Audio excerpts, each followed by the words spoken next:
शंकर जी बोले, जिस ज्ञान को बार बार प्रयास करने पर देवता भी नहीं जान पाते, वह मेरा ज्ञान बड़ा ही रहस्यमय है। यह सनातन है और हर किसी को बताने योग्य नहीं है। इस ज्ञान का आश्रय लेकर बहुत से द्विजगण ब्रह्म भाव को प्राप्त हो गए थे और फिर उन्हें संसार में वापस नहीं आना पड़ा। यह ज्ञान गुप्त से भी गुप्त है और इसे गुप्त रखना चाहिए। आप सभी भक्ति संपन्न ब्रह्मवादियों को आज मैं यह ज्ञान बतलाऊंगा। आप सभी ध्यान पूर्वक सुने। जो आत्मा अद्वितीय, शांत, सूक्ष्म, सनातन और सभी का अंतरात्मा है, तमोगुण से परे है, वही अंतर्यामी है, पुरुष है, वही प्राण है, वही महेश्वर है, वही काल है और वही अग्नि है, वही अव्यक्त है, ऐसा श्रुति का कथन है। इसी से सारा संसार उत्पन्न होता है और इसी में विलीन हो जाता है। यह अपनी इच्छा से माया को ग्रहण कर नाना प्रकार के शरीरों को उत्पन्न करता है। यह प्रभु आत्मा ना तो गतिशील है और ना ही गति प्रेरक है। ना यह पृथ्वी है, ना जल, ना तेज, ना वायु और ना आकाश ही है। यह ना प्राण है, ना मन है, ना अव्यक्त है, ना शब्द है, ना रूप है, ना रस है और ना ही स्पर्श और ना ही गंध है। यह ना अभिमानी है, ना वाणी है। यह ना हाथ, ना पैर और ना ही उपस्थ है, ना ही करता है, ना ही भोगता है। यह प्रकृति और पुरुष भी नहीं है, माया भी नहीं है, प्राण भी नहीं है, अपितु यह परमार्थतः चैतन्य मात्र है। जिस प्रकार प्रकाश और अंधकार का कोई संबंध नहीं होता, उसी प्रकार इस सारे संसार का, इस प्रपंच का उस ईश्वर से कोई संबंध नहीं हो सकता। हे ऋषि मुनियों, जिस प्रकार संसार में धूप और छाया एक दूसरे से विलक्षण हैं, वैसे ही यह पुरुष आत्मा और प्रपंच एक दूसरे से अलग है, भिन्न है। यदि यह आत्मा स्वभाव से ही मलिन, अस्वस्थ और विकार युक्त होता तो सैकड़ों जन्मों में भी इसकी मुक्ति नहीं हो पाती। योगी जन उस विकार रहित, दुख शून्य, आनंदमय अव्यय आत्मा का दर्शन करते हैं। मैं करता हूँ, सुखी, दुखी, क्रस और स्थूल हूँ, इस प्रकार की जो बुद्धि है, वह मनुष्यों के द्वारा अहंकार के कारण ही आत्मा में आरोपित है। वेद के विद्वान उस आत्मा को साक्षी, प्रकृति से परे, भोक्ता, अक्षर और सर्वत्र समरूप से व्याप्त उसे जानते हैं। अतः ऋषि मुनियों, यह जो सारा संसार है, वह अज्ञान के कारण है। अज्ञान के नाश से ज्ञान होता है। अहंकार से उत्पन्न अविवेक के कारण स्वयं ज्योति रूप नित्य प्रकाश युक्त सर्वव्यापी परम पुरुष अपने को मैं करता हूँ ऐसा मानता है। ब्रह्मवादी ऋषिगण प्रधान प्रकृति और कारण को समझकर सत असत स्वरूप को जानकर उस अव्यक्त नित्य तत्व का साक्षात्कार करते हैं।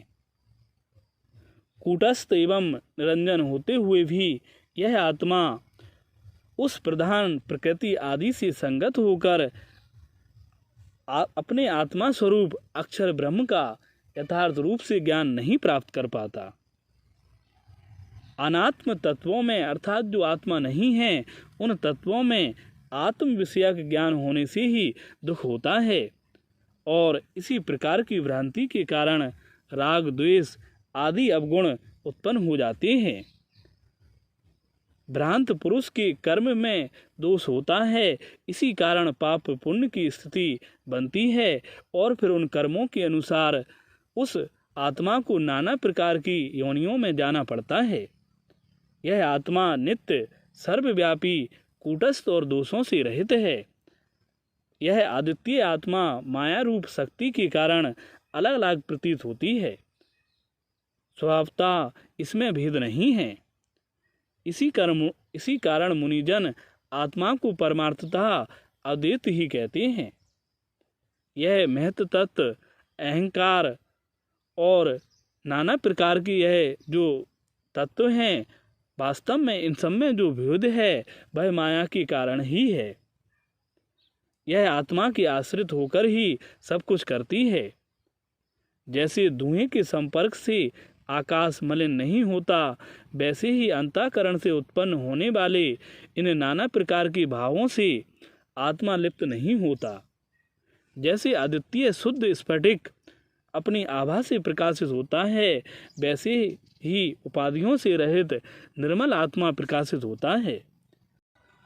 विद्वान लोग इस संसार को ज्ञान स्वरूप ही कहते हैं, परंतु दूसरे दूषित विचार वाले अज्ञानी इसे विषय स्वरूप मानते हैं। भ्रांत दृष्टि वाले पुरुषों के द्वारा स्वभावतः कूटस्थ, निर्गुण, सर्वव्यापी और चैतन्य आत्मा अर्थ रूप से ही देखा जाता है। जिस प्रकार शुद्ध स्फटिक गुंजा आदि उपाधि के कारण लोगों को लाल वर्ण सा दिखलाई पड़ता है, वैसे ही परम पुरुष भी है। इस कारण मोक्ष के अभिलाषियों को अक्षर, शुद्ध, नित्य, सर्वव्यापी तथा अव्यय उस आत्मा का श्रवण, मनन तथा उपासना करना चाहिए। जब सभी प्राणियों को अपनी आत्मा में अच्छी प्रकार वह योगी स्थित देख लेता है और सभी प्राणियों में अपने को स्थित देखता है, तब उसे ब्रह्म भाव की प्राप्ति हो जाती है। समाधि की अवस्था में किसी भी प्राणी को भिन्न नहीं देखता, तब वह उस परम तत्व से एकात्म भाव प्राप्त कर लेता है और अद्वितीय हो जाता है। उसके हृदय में स्थित सभी कामनाएं जब समाप्त हो जाती हैं, तब वह पंडित अमृत स्वरूप होकर कल्याण प्राप्त कर लेता है। जब प्राणियों के पार्थक्य को एक तत्व में स्थित देखता है और उसी से उनका विस्तार होना समझता है, तब उसे ब्रह्म की प्राप्ति हो जाती है। जब वह सर्वत्र केवल अद्वितीय आत्मा को ही देखता है और संपूर्ण जगत को माया मात्र समझता है, तब वह योगी मुक्त हो जाता है। जब योगी को जन्म, जरा, दुख और समस्त व्याधियों की एकमात्र औषध अद्वितीय ब्रह्म का ज्ञान हो जाता है, तब वह शिव रूप हो जाता है। जिस प्रकार संसार में नद और नदियाँ सागर के साथ एक रूपता को प्राप्त करती हैं, उसी प्रकार यह आत्मा निष्कल अक्षर के साथ एकत्व प्राप्त करता है। इसलिए विज्ञान का ही अस्तित्व है, प्रपंच और संसार का अस्तित्व नहीं है। विज्ञान अज्ञान से आवृत रहता है, इसी से संसार मोह में पड़ता है। ज्ञान निर्मल, सूक्ष्म, निर्विकल्प और अव्यय है। अज्ञान के अतिरिक्त जो कुछ है वह विज्ञान है, ऐसा मेरा मत है। यह आप लोगों को सांख्य नामक परम उत्तम ज्ञान मैंने बतलाया है। यह संपूर्ण वेदांत का सार है। इसमें चित्त की एकाग्रता ही योग है। योग से ज्ञान उत्पन्न होता है और ज्ञान से योग प्रवर्तित होता है। योग तथा ज्ञान संपन्न पुरुष के लिए कुछ भी प्राप्त करना शेष नहीं रह जाता। योगी जिसे प्राप्त करते हैं, सांख्य वेत्ताओं के द्वारा भी वही प्राप्त किया जाता है। जो सांख्य और योग को एक ही समझता है, वह तत्वज्ञानी होता है। ऐश्वर्य में आसक्त चित्त अन्य योगी जन उसी में डूबे रहते हैं। अर्थात जिन योगियों को नाना प्रकार की सिद्धियां प्राप्त होती हैं, वह उन सिद्धियों में ही आसक्त चित्त वाले हो जाते हैं। अतएव उन्हें आत्म तत्व प्राप्त नहीं होता, ऐसा श्रुति वचन है। जो सर्वव्यापी, दिव्य, ऐश्वर्य रूप, अचल और सर्वश्रेष्ठ है, उसे ज्ञान और योग संपन्न पुरुष देहांत होने पर प्राप्त करते हैं। संपूर्ण वेदों में सर्वात्मा सर्वतोमुख के रूप में प्रतिपादित अव्यक्त, मायावी तथा परमेश्वर स्वरूप में ही है आत्मा हूँ। मैं अंतर्यामी, सनातन, सर्वकाम, सर्वरस, सर्वगंध, अजर, अमर और सभी ओर हाथ पैर वाला हूँ। हाथ और पैर के बिना भी मैं गति करने एवं ग्रहण करने वाला हूँ। सभी प्राणियों के हृदय में स्थित हूँ, बिना नेत्रों के भी देखता हूँ और बिना कानों के भी मैं सुनता हूँ। मैं समस्त प्रपंच को जानता हूँ, परंतु मुझे कोई नहीं जानता। तत्वदर्शी लोग मुझे अद्वितीय महान पुरुष कहते हैं। सूक्ष्मदर्शी ऋषि गुण रहित और विशुद्ध रूप आत्मा के हेतु स्वरूप उस श्रेष्ठ ऐश्वर्य का दर्शन करते हैं। ब्रह्मवादियों, मेरी माया से मोहित होने के कारण देवता भी जिस तत्व को नहीं जान पाते, उसी तत्व को मैं आप लोगों को बताता हूँ। ध्यान लगाकर सुने।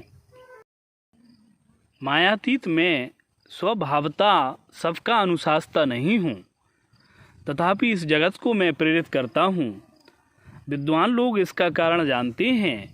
मेरा जो अत्यंत गुहतम तथा सर्वव्यापी देह है, तत्वदर्शी योगीजन उसमें प्रविष्ट होते हैं और मेरे अविनाशी सायुज्य को प्राप्त करते हैं। मेरी विश्व रूपिणी माया उनके बस में रहती है। वे मेरे साथ परम शुद्धि और निर्वाण को प्राप्त करते हैं। मेरी कृपा से सैकड़ों करोड़ों कल्पों में भी उनका पुनर्जन्म नहीं होता। यह वेदों का अनुशासन है। ब्रह्मवादियों को चाहिए कि वे मेरे द्वारा कहे गए इस सांख्य योग समन्वित विज्ञान को पुत्र, शिष्य एवं योगियों के अतिरिक्त और किसी दूसरे को प्रदान ना करें। इस प्रकार से ईश्वर गीता का यह दूसरा अध्याय समाप्त हुआ। धन्यवाद।